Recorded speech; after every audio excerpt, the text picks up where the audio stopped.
Soit.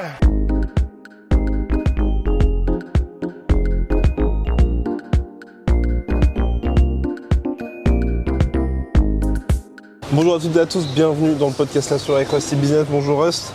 On est en direct de Dakar au Sénégal et on a été témoin de l'histoire du MMA, monsieur. Ouais, absolument, avec Rugrug. Bah déjà l'événement lui-même. L'événement Ares One, donc première organisation afro-européenne. Rust, est-ce que tu peux nous dire déjà, qu'est-ce qu'Ares ? Ares, c'est une initiative qui a été lancée par Robin Stiliwachou et Fernand Lopez. Donc Fernand, que vous connaissez pour les mêmes Factory, coach de Fernand, ancien, Cyril, etc., Selgan. Et ils ont décidé de vraiment créer... Et Robin Stiliwachou, c'est le CEO quand même de Vivendi Sport, excusez du peu. Ouais. Et ancien aussi sportif, c'est pour ça qu'il connaît un petit peu les arcanes professionnels. Voilà, les arcanes du sport professionnel.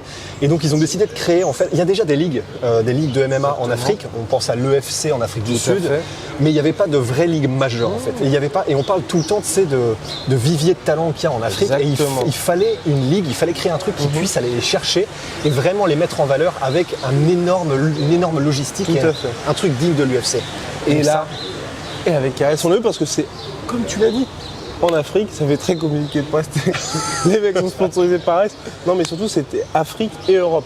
Parce que c'est la volonté affichée par l'organisation qui doit normalement faire son premier événement ensuite à Paris, le premier gros événement de MMA à Paris. Ouais. Après, tout dépendra bien évidemment de la légalisation et de l'avancée de la normalisation du MMA en France.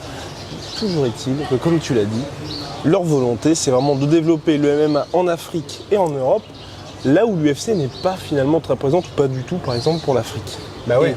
Et c'est là que c'est intéressant, mon cher Rust, c'est qu'on a été témoin dans certains Rugrug, qui est donc invaincu en lutte sénégalaise, 15-0, lutte sans frappe et lutte avec frappe. Et c'était la véritable star de cette Ares FC One. Ouais. C'était quand même chaud, parce que Fernand Lopez l'avait placé contre Sofiane Boukichou, qui est quand même un client. Bah ouais, parce qu'en fait, les gens ne se rendent pas compte que, en fait, certes, il est invaincu en lutte sénégalaise avec frappe et c'est du gros niveau. Les mecs sont des monstres, ils sont ultra athlétiques et tout ça.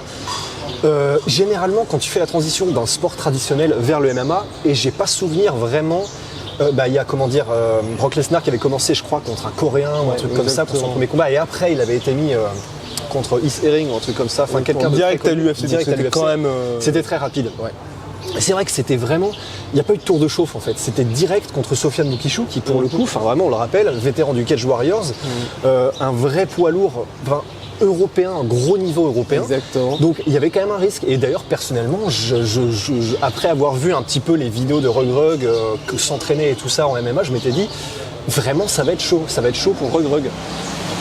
Mais encore une fois, me trompais-je. Non, mais c'est vrai. Mais par contre, ce qui est vrai, c'est que c'était quand même très risqué. On l'avait dit, la plupart des observateurs, c'était, on va pas dire que c'était à pile ou face, mais le combat, c'était extrêmement difficile sur le papier que le combat soit serré. C'est soit ça allait d'un côté, soit aller de l'autre. Ouais. Et c'est effectivement aller complètement d'un côté. Ah ouais. Mais en fait, parce que le truc, c'est que je pense que Sofiane ne devait pas s'attendre à une telle furie. Parce qu'en fait, la séquence qui a amené au finish, elle est assez soudaine. C'est-à-dire que dès le début du combat, il y a un moment donné où il se jauge, et puis très rapidement, en fait, Rugrug arrive à choper son premier takedown, d'ailleurs hallucinant, tout en puissance. Vraiment, il se baisse, il chope la jambe et il la lève, mais vraiment, tu sais, avec un bras. Enfin, ça fait vraiment penser pour le coup, à du Brock Lesnar, du Daniel Cormier, au niveau vraiment de la puissance brute et aligné à une technique incroyable. Et après, même niveau force pure, c'est du délire. On pense à la séquence de Kimura, parce que si vous n'avez pas eu le combat, à un moment donné, il y a Rugrug. C'est le deuxième slam. Le deuxième slam. Putain. Et en fait, Rugrug est pris à un moment donné dans une Kimura de Sofiane, qui arrive à se positionner, il arrive à commencer à la passer derrière le dos, en tout cas il commence à essayer de la passer. Et en fait, Rugrug arrive à se positionner sur une jambe, à se lever, et en fait, grosso modo, à lever Sofiane sur à peu près un bras, et à lui faire un putain de slam, un peu à la Rampage, ça fait très Rampage Jackson, qui sortait des soumissions du Pride en faisant des putains de slams.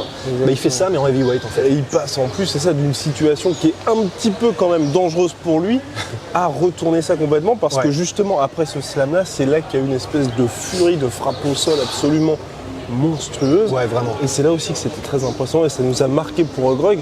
Rust qui a quand même été en contact particulier toute la semaine avec Rugrug. Pardon. Oula. Je l'ai côtoyé. Exactement, oui. On va pas se faire d'idées Non. mal placées. Non, c'était surtout ce qui est aussi impressionnant avec Roy, et on a pu le voir dans la fin du combat, c'est qu'il y a cette espèce d'aura autour de lui. On l'a vu aussi dans le ressenti de Sofiane, hein. Enfin, clairement au cours du combat, c'est qu'à un moment donné, quand il te charge, et c'est littéralement ça. Il y a un espèce de gars d'1m96 officiellement sur les niveaux de la taille, et 100, exactement, mais 120 kilos par contre, ça, sur la balance n'est avérée, qui vous fonce dessus et qui vient quand même de vous mettre 2 slams dans la gueule, et c'est...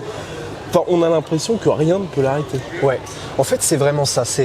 Il faudra voir ce que ça donne pour les combats prochains, mais là il y avait vraiment une espèce de sensation d'urgence de la part de Rug et de panique un petit peu, panique à bord pour Sofiane, et ça se comprend. Enfin, c'est vrai qu'après les 2 slams, après le clinch, parce qu'il a vraiment souffert en clinch aussi, Sofiane, parce que vraiment, alors au niveau du positionnement des mains, c'est ça qui est intéressant, en pur clinch MMA, il y avait des trucs à changer un petit peu, c'était pas encore optimal, mais le truc c'est que déjà il compense avec la puissance brute, la pression constante, etc. C'est vrai qu'il y avait le contrôle des mains qui était important. Voilà, aussi. le contrôle des mains, et voilà, il y avait ça c'est encore un petit peu, il y a des trucs à améliorer, mais sinon c'est vrai que en clinch, il l'a collé. C'est-à-dire que ce soit au sol, en grappling ou en clinch, déjà ça c'est un truc que Rug a vraiment bien compris. C'est il a maîtrisé le MMA dans le sens les transitions, les frappes en transition. Il n'y a pas un moment donné où il n'a pas trouvé un endroit pour frapper un angle, etc. Et ouais, du coup, après c'est vrai que tu te dis, je sais pas comment stopper ce mec-là. Alors c'est possible, on a vu des séquences où les gars te courent après. On se souvient de Stipe Miocic contre Fabricio Werdum, contre un mec qui a une anglaise du niveau de Miocic. Il peut te choper, il peut te calmer, il peut changer d'angle. Parce que là, le problème, c'est que je pense que après, moi, je pense pas qu'il aurait fait ça. On va dire foncer tout droit. Là, pour moi, parce qu'on a déjà préparé un petit peu le truc. Ouais. Pour moi, c'est vraiment, il a foncé tout droit. C'est vraiment parce qu'il se disait que clairement, il est cuit. Et c'est vrai, on voyait bien que Sofiane, quand il reculait, il était plus tout à fait là. C'était surtout le mode survie activé. Et je pense que d'ailleurs, on l'a vu, tu vois.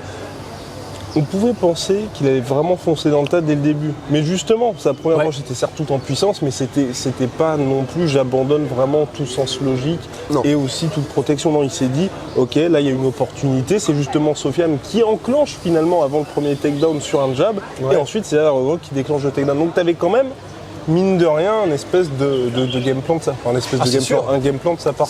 C'est sûr et certain. Donc il y avait un game plan. En fait, c'est ça qui est vachement rassurant. Il y avait un game plan. Il a vraiment compris ce que c'était que le MMA, les frappes dans les transitions, etc., le clinch, le sol, etc. Il a vraiment fait une vraie belle transition, même s'il y a des trucs améliorés.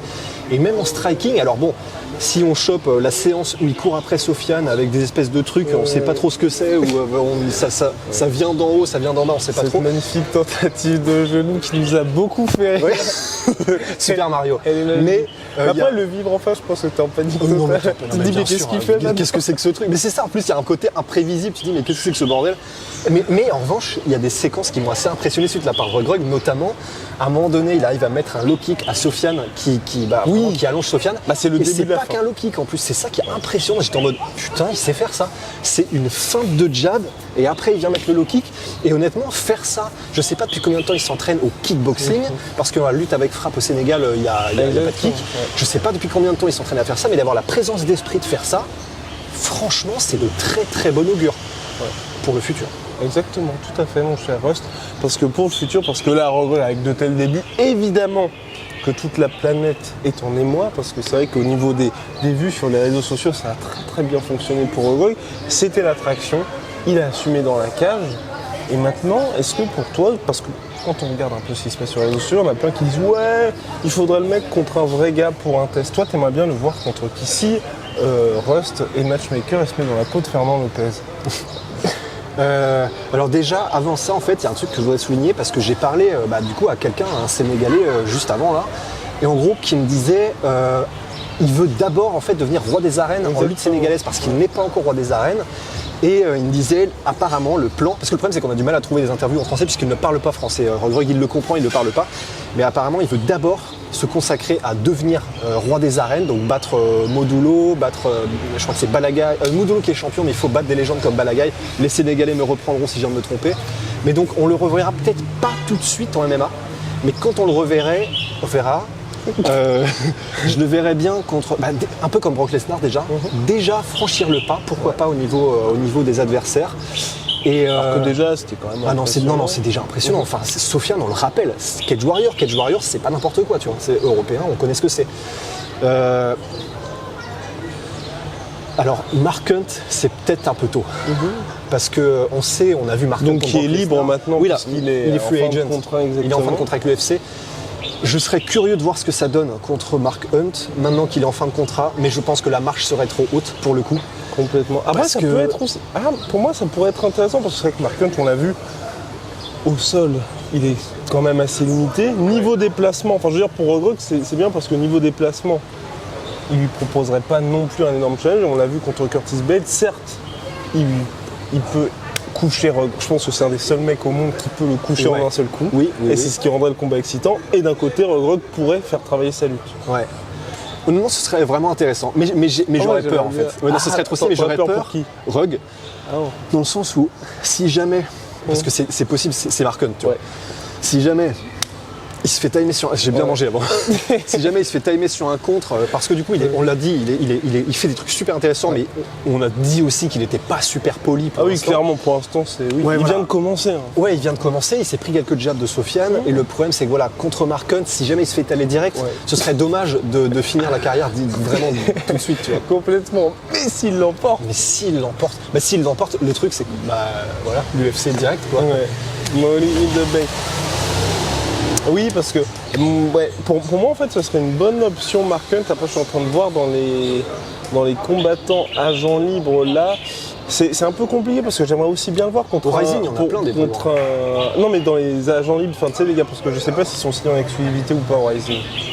Ouais. Parce que j'aimerais bien aussi avoir un mec. Mark Hunt, c'est bien parce que c'est une légende, on sait sportivement ce qu'il apporte, ça coche un peu toutes les cases. J'ai pas envie qu'il y ait un autre gars qui fasse un petit peu, on va dire, phénomène de foire pour notre cher Rogue, mais j'aimerais bien aussi, au contraire de Mark Hunt, quelqu'un qui soit assez mobile pour un heavyweight pour que comment est-ce qu'il s'adapte au déplacement. Mais après c'est peut-être un petit peu tôt parce que tu as fait ton premier combat, faut quand même un petit peu construire. Tu vas pas le tuer directement, mais lui mettre quelqu'un qui potentiellement peut le. Ouais, mais d'un autre côté, en fait, le truc c'est que tu vas être obligé parce que je pense que le seul moyen de faire franchir un palier à Rogue, ce sera de le faire rencontrer un mec qui direct lui pose des difficultés. Parce que s'il rencontre des gars et que en gros il roule sur la concurrence, il faut attendre un peu.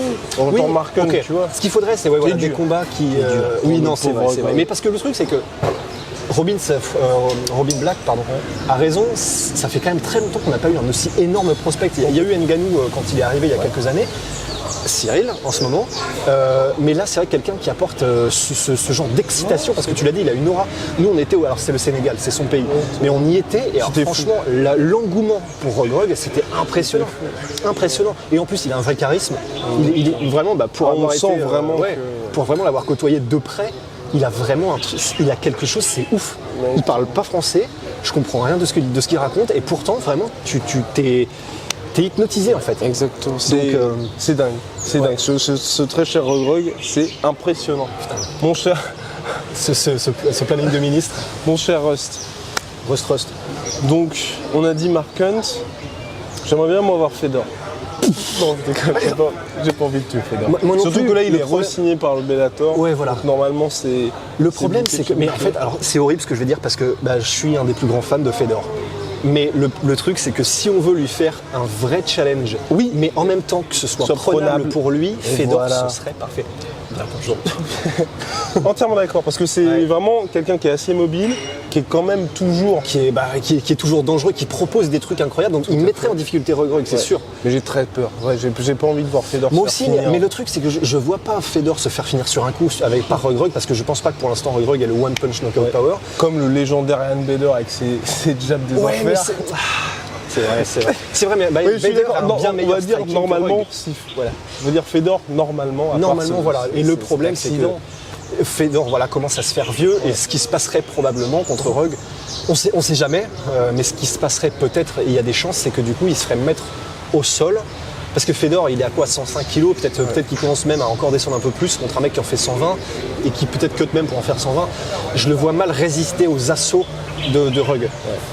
Et du coup, ça lui fait une vraie expérience contre un mec qui va lui proposer des soumissions, des trucs comme ça. franchement, ça peut être intéressant. Exactement, donc voilà, c'était le podcast spécial RSFC One avec notre cher Hosty Business. Donc là, on est toujours à Dakar.